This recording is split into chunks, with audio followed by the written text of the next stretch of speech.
I know the perfect palette tag went around years ago, but I had never gotten around to doing it, so I wanted to do the perfect palette tag for you guys today.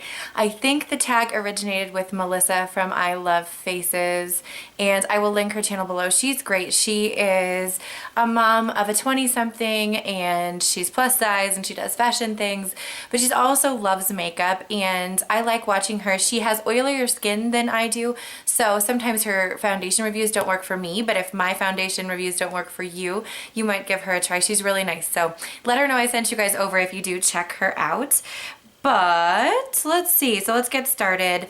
I really do love palettes, and so I have a fair few of them. I just recently did a clean out and got rid of some, passed them along to friends, but I have the questions here on my phone, so let's get started. The first question is, which one has the best packaging? And I think that has to be the Balm's Balm Jovi palette. Not only does it have a really sleek look to it, and it does seem durable, but it also has a great mirror and all this cute artwork on the inside. And they did a smart thing by separating the creams from the powder products. I really don't use the creams, but you can use those as cheek or lip products. But how cute! And the names are super cute. Can you guys see those? I just really love them. And you can create a nice neutral look using these, or something more dramatic using these. The pigmentation is super, super nice on these shadows. So if you haven't picked this up, I got mine on Haute Look, and I know the Balm is on Haute Look all the time. Definitely check it out. It's great for travel too. And the next question is best color payoff, and I think I have to hand that to these 8pan palettes from Wet n Wild. Sometimes it's almost too much color payoff for me.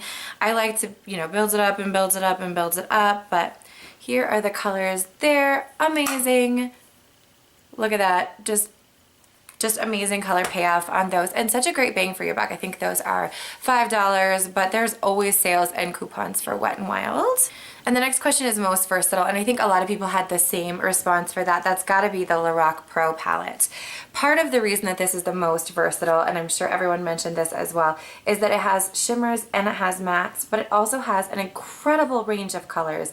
You have these darker, more intense colors down here, and then you have these very, very creamy light colors, some nice mid-tone colors, fabulous crease colors. This mauve color is absolutely one of my favorite crease colors of all time. These shadows are so blendable. They don't crease, and I often find creasing.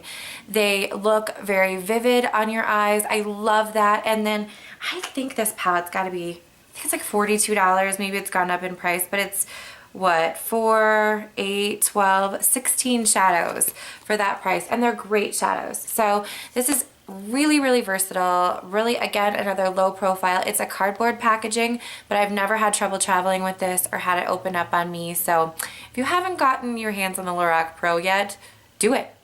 Sorry you guys, the light keeps changing because it's a really rainy day here. Again, you must think I live in Seattle or something. I don't. I live in Colorado, but it's been really rainy and now the light is coming in, so I apologize if it's getting crazy. But moving right along, the next question is the best for travel, and I have to hand it to the Lorac face discs. I believe the one available right now, if it's not already sold out, is the Showstopper.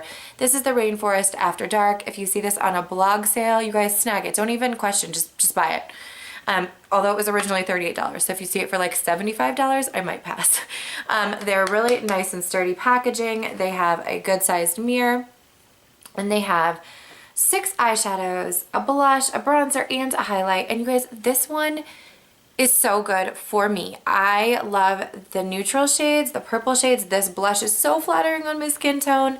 This is Park Avenue Princess Bronzer. I even really like the highlight. So I have to hand it to Tarte for their face discs. For the most part, lately, this is what I've been traveling with when I do travel. It does neutral, it does dramatic, it gives me my face products so I don't have to pack a bunch of those. Highly, highly recommend.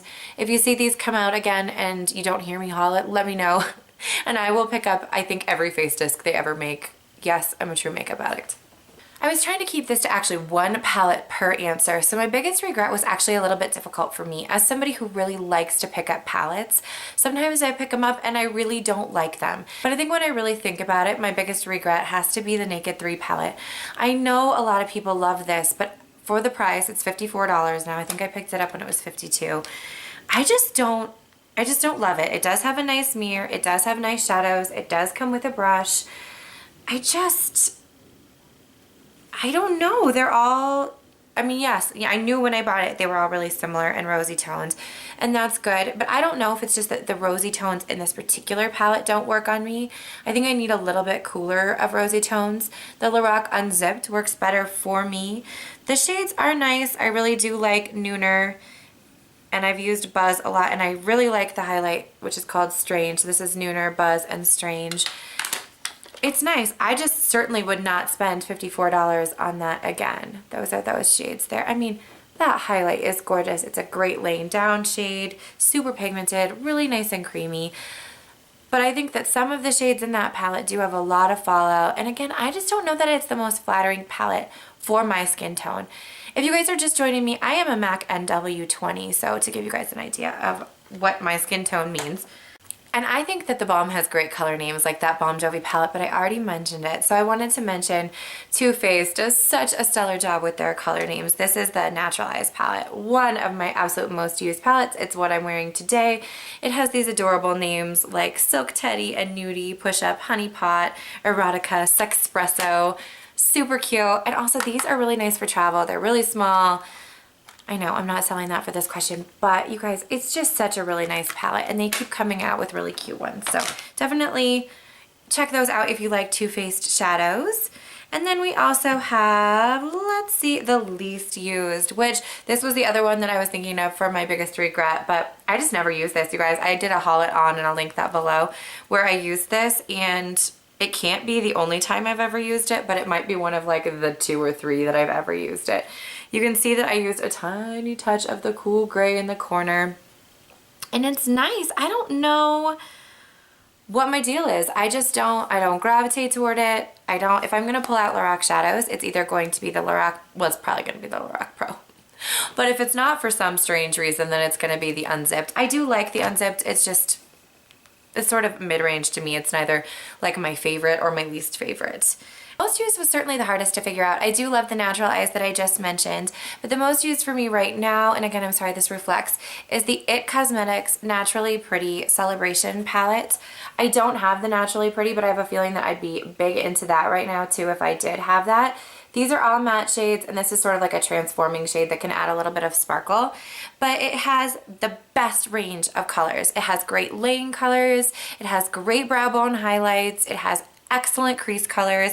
So this can be a great supplemental palette, but it stands alone beautifully. I really want to try the Naturally Pretty palette. If you guys have both, let me know if it's something that I need to get. Well, not need to get, let's be real, I don't need to get one, but if you guys recommend getting, the packaging on that one with its like fuzzy outside, I just wasn't about that. And then I love this. You can see it's all dirty, but this is the Too Faced Chocolate Bar. I do have the thinner one. Everyone says it smells like chocolate. It does. It has beautiful, beautiful shades in it. I really use this creamy shade all the time. I love this shade in the lid here. In the lid? No, I'm not putting anything in my lid, but isn't this a beautiful lid color just for everyday wear? I love the chocolate bar. I love the packaging, that it's sturdy, that it's magnetized. I wish the names were on it, but such is life, so, you know, I'm over it. But I really do recommend that one, although I know a lot of people don't love it, so I don't know. But I use that one, and the Naturally Pretty is like my most used of the now. And then the last question in the tag is a Desert Island palette, which I feel like has to be one of these palettes, and of course it is. And is it any surprise that it's got to be this Tarte Rainforest After Dark palette? I'm sorry you guys can't get it. They do come out with these face discs, I would say frequently. I know they had the Aqua Lilies for Tarte, and then they had the Coral Crush, I think, this one, and the Showstopper palette. So they are, you know, they do come out with them regularly. I hope they continue to come out with them. I love them. But if I were going to be stuck on a desert island with one makeup palette, wouldn't I want it to have my face products as well as my eyeshadows? Because I think I would. So I had to choose this one. That's it for this tag video, you guys. Thank you so much for watching. Let me know in the comments below which palettes you love. If there's a palette that I love that you hate, let me know why. And if there's a palette that I didn't care for that you love, let me know what you love about it. Maybe I'm just not using it right. Maybe I didn't give it enough of a chance. Thanks so much, guys. Have a great day.